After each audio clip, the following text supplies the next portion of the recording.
Mano Brown está com um podcast sensacional, incrível, mano a mano. Esses dias atrás ele bateu um papo com o Lula e hoje ele recebeu um convidado que a gente não esperaria ver, pelo menos num podcast do Mano. Fernando Holliday, que é vereador pelo Partido Novo e membro do MBL. Eu fiz questão de ouvir esse podcast inteirinho para vir aqui e refutar alguns pontos que foram abordados nessa conversa. Chega mais!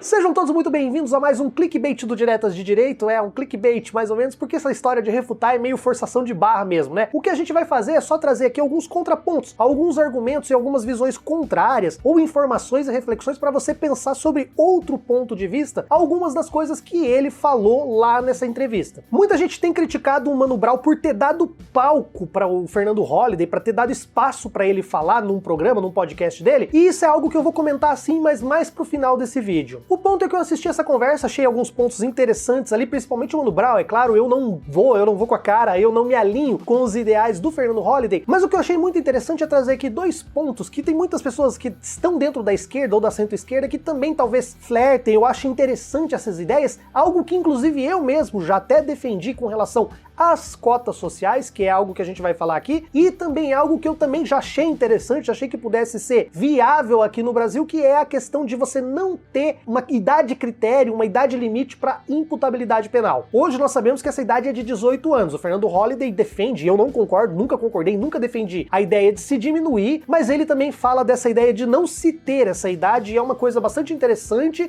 mas que eu não vejo mais como prático, e eu vou explicar para vocês o porquê. Mas antes, aqueles recadinhos básicos de sempre. Eu me chamo Tássio, faço divulgação científica do direito aqui no YouTube e também falo sobre política e alguns outros temas que vivem na telha. Se você não é inscrito no canal, por favor, se inscreva, dê essa força pra gente, curta, comente, compartilhe, deixe aí as suas críticas, as suas sugestões, e se você quiser nos ajudar, você pode se tornar um membro do canal ou então fazer um Pix. A chave é essa que vocês estão vendo na tela e também estará na descrição e no comentário fixado. Como eu falei, eu vou abordar esses dois pontos que foi falado pelo Fernando Holliday lá nessa entrevista que ele deu no podcast do Mano, e ele defende a ideia de se substituir as cotas raciais por cotas sociais. A ideia dele seria encontrar um modelo talvez mais eficiente, na visão dele, de uma cota que promova o acesso e que ajude pessoas que também estão numa situação de carência. E como a maior parte da população pobre é também uma população negra, essa cota social ela cumpriria com esse papel de favorecer os negros, mas ele não excluiria eventualmente pessoas brancas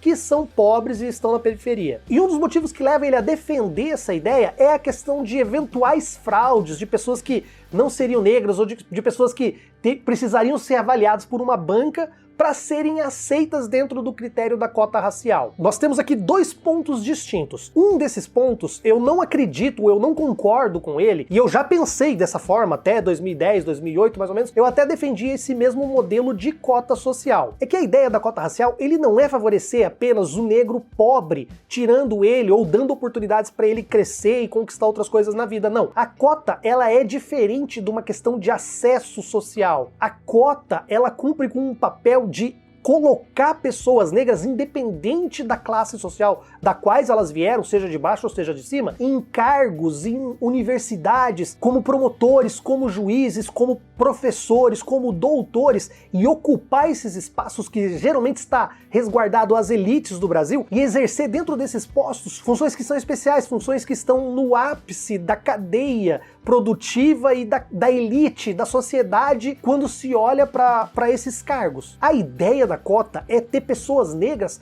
comandando, despachando como juízes, como delegados, como promotores, como professores universitários, para inserir eles e principalmente para domesticar o branco, para você acostumar o branco, para você educar o branco e reconhecer essas pessoas como capazes de comandar e exercer seus papéis tanto quanto qualquer outra pessoa. Então a ideia da cota, ela não é só prover acesso para quem tem dificuldade financeira, não, ela também tem um aspecto educativo, de você preencher os cargos da alta elite com pessoas negras para que os próprios brancos se acostumem e vejam e deixem de ter o preconceito, algo que é muito difícil, algo que talvez vai demorar muito tempo, que é o que nós chamamos de racismo estrutural. O segundo ponto que ele fala dessa questão de fraude, que seria mais difícil fraudar, pelo contrário, se nós levarmos o critério de documentação para comprovar a renda, aí é que as fraudes vão ser muito maiores. E para você ter uma ideia disso, é só pensar na quantidade de auxílio emergencial e de Bolsa Família de pessoas que não precisam e conseguiram preencher os requisitos. E isso é muito simples. Para você forjar a pobreza,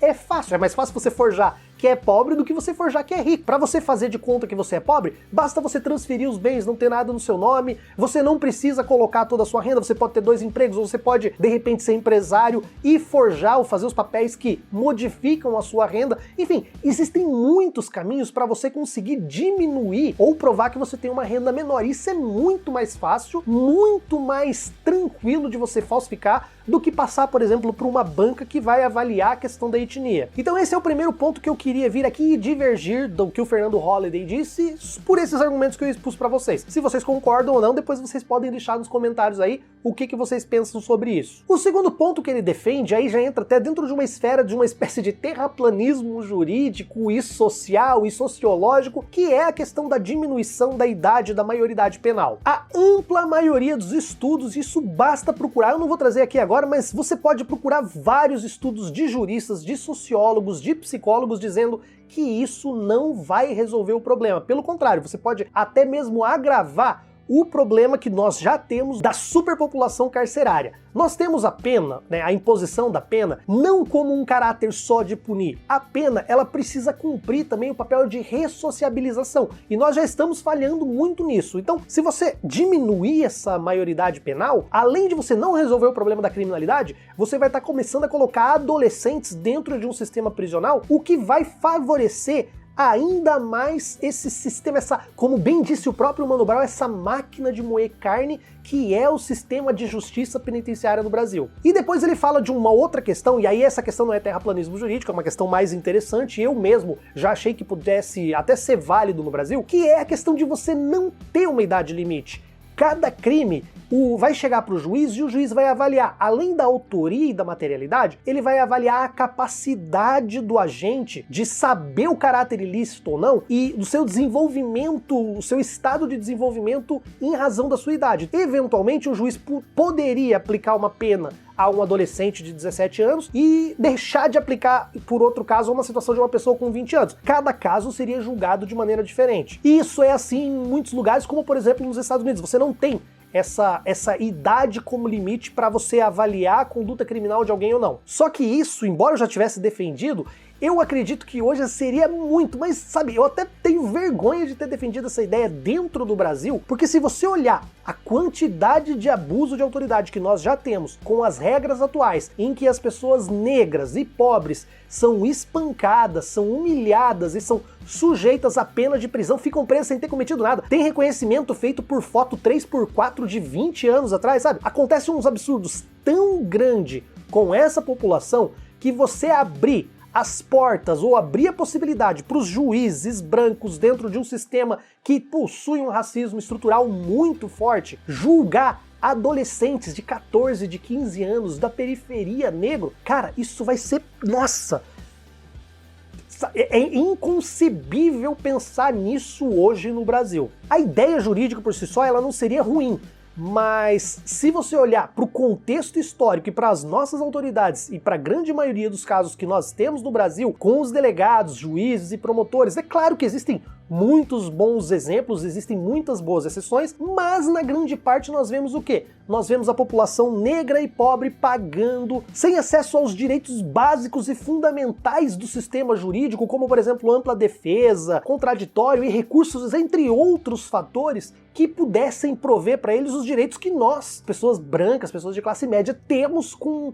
sobra, sabe? Que é um problema seríssimo que precisa ser resolvido o quanto antes, mas que a gente não vai resolver do dia para noite, noite com medidas mágicas, como aumentar a pena do crime, ou diminuir a maioridade penal, ou sei lá, sabe? São vários fatores, são muitas coisas complexas que se entrelaçam e que a gente precisa ouvir sempre os especialistas. Por fim, eu queria falar com vocês a questão de dar palco pro Fernando Holliday. Eu acho um pouco difícil você falar em dar palco. Eu acho muito difícil a gente falar de dar palco para um vereador que foi muito bem votado na maior cidade do Brasil e que tem na Câmara a tribuna livre para falar quando ele quiser. Querendo ou não, ele é um representante do povo e isso não apaga o passado dele, isso não apaga o passado de fake news do MBL, e são muitos fake news, o passado de agressões gratuitas e injustas, por exemplo, contra a ex-presidente Dilma, contra o PT, o quanto eles colaboraram para o clima de antipetismo e o quanto eles contribuíram para o Bolsonaro, para o bolsonarismo se erguer nesse país. De forma alguma isso precisa ser esquecido, não é para passar pano, tá?